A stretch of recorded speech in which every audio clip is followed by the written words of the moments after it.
আমি এখনো পর্যন্ত কোথাও ভালোভাবে বিয়ের জন্য আমাকে পাত্রী দেয় না। আমার যখন ফার্মের মুরগি কিনেছিলাম বাচ্চাকে খাওয়ানোর জন্য আজ থেকে 20 বছর আগে, সেই ফার্মের মুরগির গন্ধ নাকে বয়ে আমার আজও বেড়ায়। তাই আমি কিন্তু একটা প্রাইমারি স্কুলের টিচার হয়ে একটা দেশি মুরগি কিনে খেতে আমি আজও পারিনি। আমার কাছে 1 টাকাও নেই। আমি আমার ছেলেকে বললাম, বাবা ইলিশ মাছ বাজারে উঠে নাই। পরের দিন আমার ছেলে আবার বললো, বাবা ইলিশ মাছ খাবো।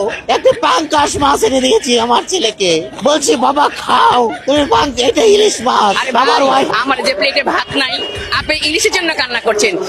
আমার বয়স প্রায় 50 বছর হয়ে গেছে, এখন পর্যন্ত বিয়ে করতে পারি নাই। মেয়ের বাবারা এই পুরুষ শিক্ষকদের কাছে মেয়ে বিয়ে দিতে চাচ্ছে না, কারণ পেটে ক্ষুধা নিয়ে বুলি দেওয়া যায় না, ক্লাসে পাঠদান করা যায় না, মাথা ঘুরায় ঠাস করে পড়ে যায়।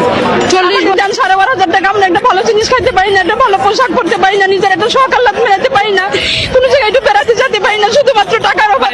আরে বোন, আমার যে ঈদ করারও সেই ইতিকু নাই, সামর্থ্যটুকু নাই। আমরা একটা কোন আইসক্রিম 50 টাকা কিনতে ভয় পাই, আমরা তারপর ওটাকে ভালো